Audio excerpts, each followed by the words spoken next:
You know, it's funny. What can a line of ants actually teach us about leading a team through a crisis? Well, you'd probably be surprised. We're going to break down this simple story because it actually holds a super powerful playbook for that exact moment your project just hits a wall. Yeah, that's the sound. That is the sound of a project grinding to a dead halt. It's that awful sinking feeling when the path forward just vanishes, and your whole team turns to look at you asking, "So, what now?" This, right here, is the moment a true leader is made. Okay, so picture this. A single obstacle pops up. It could be anything, right? Like a fallen leaf on a trail. But for a team, that can trigger a full-blown crisis. Suddenly, panic starts to spread. You start hearing those whispers of doubt. You know, the corporate version of, "We're going to be stuck here forever." That is where a leader's real work begins. So what's the first thing you do? A leader's first move here isn't tactical, it's emotional. Before you can even think about solving the problem, you have to solve the panic. See, the leader here doesn't just dismiss the fear. They acknowledge it, and then they immediately push back against it. By addressing the team's emotional state head-on and reminding them of their skills, they recenter everyone. It's such a simple move, but it is incredibly powerful. And this brings us to a really core concept in crisis leadership: emotional regulation. You got to think of the leader as a kind of shock absorber for the team's anxiety. Because listen, panic is contagious, but guess what? So is calm. By projecting that stability, a leader creates the psychological safety the team needs to start thinking clearly again. Okay, but projecting calm is one thing. What happens when your team looks at your solution and just says, yeah, that's impossible? How does a leader handle that kind of doubt? Did you catch the technique there? The leader doesn't argue about facts or debate how hard it is. Nope.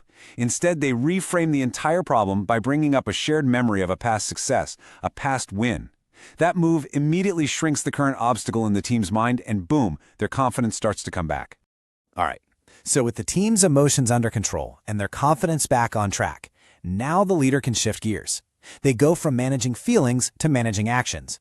This is where you literally turn chaos into a clear, forward-moving plan. In that plan, it breaks down into 4 really essential steps. First, you got to provide clear direction. Second, you offer constant encouragement. Third, you maintain a sharp focus on the task at hand. And finally, you have to recognize the accomplishment. Let's see how each of these actually plays out. So here we see those first 2 steps in action. The direction couldn't be simpler, right? It's unambiguous. We are going around the leaf. There's no room for confusion. And it's immediately followed up with positive reinforcement. That combination is what builds momentum and makes the team feel totally supported. You know, managing focus is absolutely crucial. In a crisis, distractions are everywhere. The leader has to be the one to actively cut through all that noise. And a simple command like, "Watch my eyes," it creates a single point of focus, channeling the entire team's energy right where it needs to be, on the solution. And finally, you've got to stick the landing. You have to acknowledge the win. As soon as that obstacle is cleared, the leader immediately closes the loop with recognition. Acknowledging the effort and celebrating the success, no matter how small it seems, it solidifies the team's achievement and it gets them ready for whatever is coming next. But of course, the journey is almost never just one obstacle, is it? Solving one problem often just reveals the next one, and this is where the next critical leadership test always shows up. So, no sooner has the team navigated the leaf, they're faced with a gap in the path. Another moment of uncertainty, another potential crisis.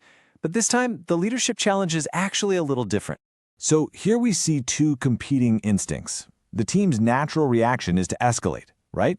To take the problem up the chain of command. But the leader's strategy is different. They shield their own boss by solving the problem at the lowest possible level. This is a key skill, often called managing up. Now, this is such a critical insight. A leader's role isn't just to manage their team, it's also to manage up. By handling this issue themselves, they protect their own leader's time and focus, which frees them up to worry about the bigger picture. This isn't about hiding problems. It's about owning them. And that is what true empowerment looks like. So let's bring this all together. We've walked through a crisis and we've seen a clear, repeatable playbook for leading a team through these kinds of unexpected obstacles. So what are the key takeaways for you?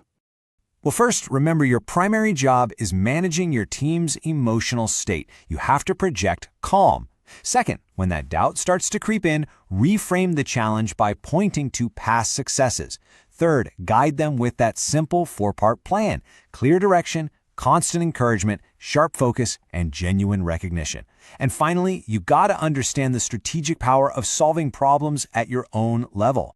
So, the next time your project hits a snag and that feeling of panic starts to set in, think about this playbook. What will your first, most important move be? Are you going to focus on the problem, or are you going to focus on your people?